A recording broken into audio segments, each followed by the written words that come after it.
podcast. I'm happy you're here. Today we are going to talk elevator pitches, everybody's favorite part of business, right? If I had $1 or an hour for every time somebody said to me, well, I've got to get this elevator pitch thing worked out, and for all of the time that we've spent, maybe if I had like $50 for every hour of brain power we have collectively spent on elevator pitches, I would be a very, very rich woman. So today what we're going to do is we're going to talk about how to simplify the monster that is elevator pitches. If this is something you are constantly thinking about, you're thinking about how to introduce yourself, how to get it right, how to give your 30-second commercial, what you should say, how it should sound. If it's something you're trying to constantly figure out and it never feels like it's quite right and you're quite clear, this episode is really for you. Because we're going to simplify this. We're going to make it simple. We're going to make it easy. We're going to make it so you don't have to think about it all the freaking time anymore. Like, I almost named this episode Killing the Elevator Pitch. Because in some ways, that's kind of what I want to do. But really, we all need a way to introduce ourselves when we go to networking, when we meet new people, to do all that kind of stuff. Introduction is required, but it doesn't have to be as stressful as we make it. So before I do that, this episode is launching in February. I am super happy to be able to invite you to Selling by Giving at this point, and the Selling by Giving Implementation Lab. If you are someone and what you think about a sales is that it feels icky and you don't want to do it, and also you want to have a business, if selling feels complicated, if really what you just want to do is help the people for the love of God, and the sales part of it is getting in your way, Selling by Giving, the class that I'm running starting in March, really is meant for you. What we are going to do is we are going to take the complexity out of selling. We are going to take the ick out of it.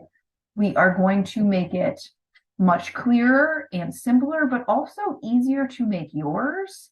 And then we're going to make it feel like, we're going to reimagine how I think about selling is very different than most people. And we're going to talk about your process. We're going to straighten out why it feels so bad right now and give you something that you're going to like a lot better and is going to let you effectively sell. Because, and without you having to feel salesy about it all the time.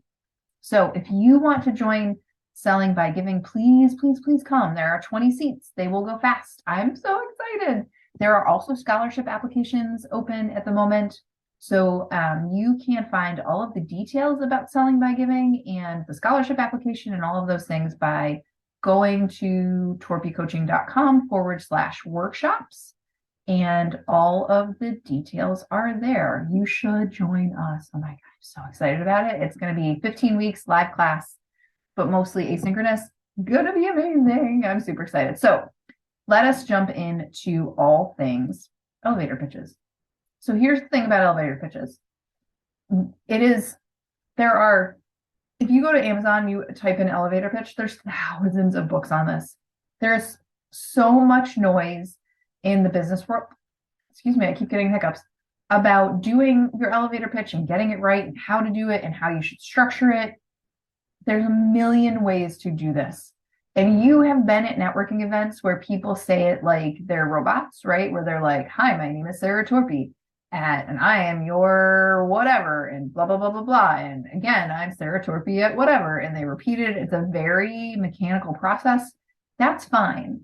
For me, that has always felt very salesy and very uncomfortable. So I have never been able to get it down like that. And yet I still have a really effective business. I have clients that have very effective businesses.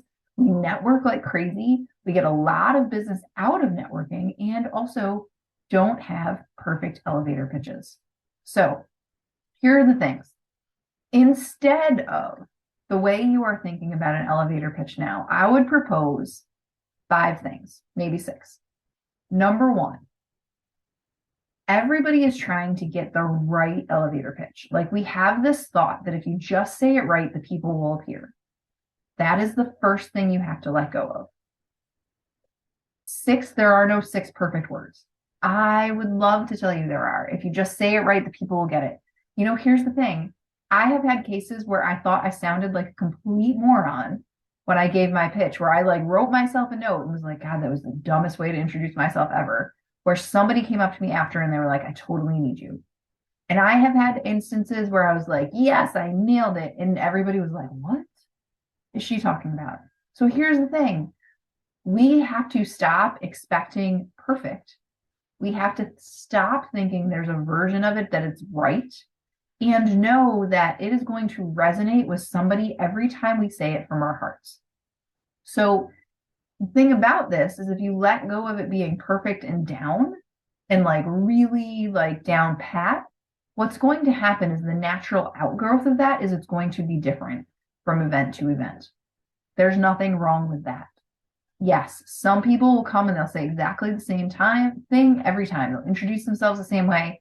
I honestly, if you told me to go out and introduce myself to 50 people at the grocery store today in my business, I wouldn't say it the same way twice. And that's okay. We can let go of the idea that the words have to be right and that there is a right order for them that's going to make something magical happen and that it needs to be the same all the time. So that is the first thing to let go of. Instead, allow it to be fluid and different. So here's the thing. One of the ways to do this, and one of the things that I do pretty regularly, honestly, and I have clients do all the time, this helps so much, is you get your notebook and a pen, and this is the second thing on my list, and you play what I think of as 30 ways to say it. So you're going to write a list of all of the ways you might introduce yourself, all the things you might say. You're not going to say, hi, my name is Sarah. You're not going to write that down. You're going to write down, I am a business coach for teachers, helpers, and givers, and I help people simplify the complications of business. And then I'm going to write down, I help people, I shrink the octopus that is the angry octopus that is their business. I have a million ways to say it. So, and I've been practicing this a long time. So you're going to write down in your notebook, challenge yourself to get to 30, because what's going to happen is you're going to write 10 and you're going to be like, all right. And you're going to get to 15. And you're going to be like, there are no more ideas. They're gone. This is all there is. But if you keep pushing, if you keep trying, you put it down and come back to it. You put it down and come back to it. That's okay. It can take a couple of tries. If you keep trying at it, you will get a list, and there will be, 5 or 10 on that list that you're like, oh yeah, that's really good too. So write down all of the different ways that you have, even just making those ways known to yourself, like noticing them and having them on paper will help you to feel more fluid and flexible in how you introduce yourself. But also then you get to do this really amazing thing. You get to decide ahead what you're going to introduce yourself as that day. Imagine you're going to a networking event or somewhere where you need this elevator pitch. You're going to meet somebody new. What I do all the time is I go into my notebook and my list of like 30 ways to introduce Sarah, and I take a sticky note and I write down, and these are the things I tell people, and I just can't believe I tell people this stuff. I write down the one from the list I'm going to use that day, and I stick it in my pocket or I stick it in my car. And then when it's time, like a little before the meeting or afterwards, I like sneak a peek at my little post-it for the day and I put it back in my pocket, and that's what I use. Because then I can experiment with it. I have these lists and I get to see which ones work better, but I might use it for 3 or 4 meetings in a row, or, a couple of different ways to settings where I'm introducing myself. And then I sort of, write down a little bit of feedback for myself. I get to evaluate it. It's like, okay, this one people really didn't get. Or this one, people like nodded their heads and smiled and nothing. Or this one had people asking me questions, right? So then you're kind of keeping track and you're not making it complicated. You're just like, oh, I have all these choices. Which ones do I like? You try them. You see what kind of feedback you get. It's great. It's simple. It's simple. It's simple. It doesn't have to be so hard. And it can be like a sentence. I often use like a sentence or two when I introduce myself at networking. It doesn't need to be a whole thing. And you don't also need to explain all of the things you do. Your elevator pitch is not meant to encompass you as a whole human. We try to make it do too much. You can just talk about one part of your business, the part that the people in the room in front of you, the person that's meeting with you, might resonate with most. And you know what? You're guessing sometimes, and that's okay, but pick an aspect and talk about it. The next thing is your job as a business owner introducing yourself is to stay in your lane. So, like, you're not going to talk about things that you don't do, right? Like, I, for a while, was like all over the place introducing myself because I'd be like, oh, well, I work with newer business owners and established ones and teachers and people that don't teach and all kinds of businesses. And it was like, what the hell did they even get from that? Nothing. So, for you, think about a couple of people you've helped. Think about 5 clients. Think about 10 sales. And it's like, oh, okay, talk about one of those. Keep it in a lane. Keep it focused on, one thing you do really well, 2 things you do really well, one person you love to help, one thing you love to do with people. I always say, one of my favorite things to do with people is take a look at their systems and help them take steps out that save them time. Another thing I say sometimes is, oh, I love to help business owners take a look at their pricing and make sure the pricing that they're using really feels fair to both them and to the people they're serving and really helps them earn the money they deserve. So, like, that is one part of many things that I consistently help people with. It's just one. It's in my lane. It is something I talk about a lot. It is something I love to do with people, but I don't need to explain everything. So you're not trying to do everything for everyone in the sales pitch, in the elevator pitch. You're just trying to give them a taste.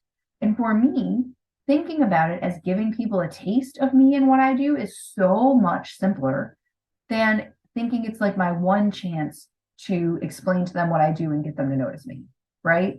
Elevator pitches are hard, partly because of the pressure we put them under. We want them to be right. We want them to create clients. We want them to explain us really well. We want them to encompass and encapsulate our business. It's not meant to do any of that. It's meant to be an introduction that you introduce yourself to someone else or to a group. That's it. It is simply a way to tell them what you do, one aspect of what you do, and let them get a feel for who you are. It doesn't need to be more than that. We don't need to make it so hard. The next thing on the list is, here's the thing. Sometimes when people give their 30-second commercials or their elevator pitches, they feel kind of salesy. Often to me, it's like, well, this is what I do. And people drop into a person that's not even them. It's like the person they feel like they have to be. And we all feel like we have to spiffy ourselves up and stand up straighter and polish ourselves differently in order to give an elevator pitch, which is crazy because that's not who we're going to be when those people come to work with us or buy from us. That's weird. So you can accept, and this is one of the things that's been really instrumental for me, that I don't have to be salesy about it and that other people's will be different.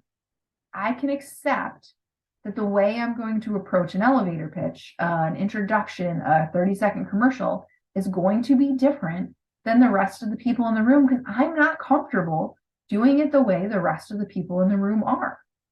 So think about it this way. If you introduce yourself and you are uncomfortable, but it's just like everybody else, it feels weird to everybody else because you're uncomfortable. If you introduce yourself in a way that you are comfortable, that is different from the way everyone else is doing, not only is it different and it stands out, but your comfort level stands out. And that is attractive. So, it's okay for it to be different. It is okay for you not to be salesy about it. It is okay for you to just say, you know what, I love helping people do this kind of thing and move on. The minute I realized I could just be very me about it and just be like, oh, well, I help people. I make weird analogies about how I've helped people. I help people that are swimming behind the boat, screaming for help, get on the boat and be the driver. Is that a regular commercial? No. But does it work for me? Yes. And are people like, wait, what? That's so different than the commercial. And I don't have to do it like everybody else. Neither do you. Okay. And here's the last thing. We want to get our elevator pitches right out of the gate. We sit around at home and practice. And I'm down with practice. I practice saying stuff out loud. That's what I do when I drive around the car. Thank God we all have our phones connected to our cars now. And when I'm just talking randomly my entire drive somewhere, people can think I'm talking on my phone and I'm just talking to myself. Totally cool. But one of the things that happens with an elevator pitch or any sort of introduction is the more you do the kind of thing, the simpler and clearer and easier it gets.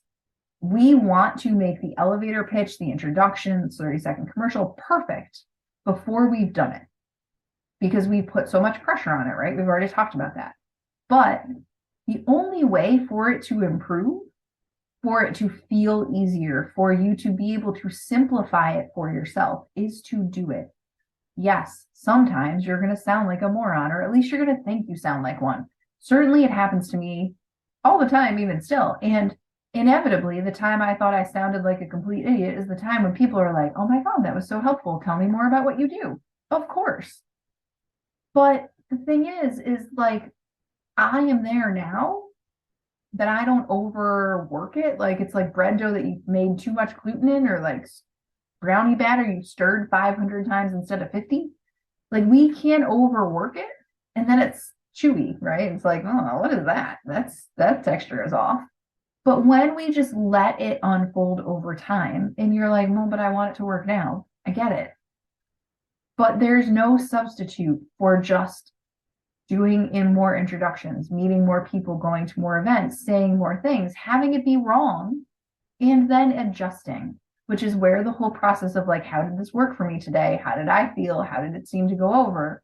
And quick evaluations really is important. So for you, friend, let us take the pressure off the elevator pitch. Just say who you are. Say, hi, my name is Sarah, and I love to help people with. And then the next time, say it differently. Write down what you said if you liked it. Write down what you said ahead of time and pick one. But remember that the best, most attractive to other people thing that you can do is to simply allow yourself to be yourself and introduce yourself in what you love to do as you in what you love to do. We do not have to have it right out of the gate. There is no perfect elevator pitch. There is no version of it that will just make everything work. There is simply just introducing and practice. That's all it is. All right. So if you want more of these kinds of things, please come to my Facebook group. It's got the same name as the podcast. If you want to join us in Selling by Giving, please, we'd love to have you as a part of the group. It's going to be amazing. And the price it is right now is only going to exist once. No lies. The more I build of it, the more I know it is worth every penny and probably 10 times as many pennies. And it's going to be so good. And finally, a quick favor. If you enjoy this podcast and it is something you listen to and you got use out of it, we would love it if you would share it with a friend, or if you would subscribe on whatever platform you listen on, or if you would leave us a review. This is how other people find me and the work we're doing together. And I would love to be able to expand that. So in the meantime, less stress on the elevator pitch. Till then, I'll see you next time.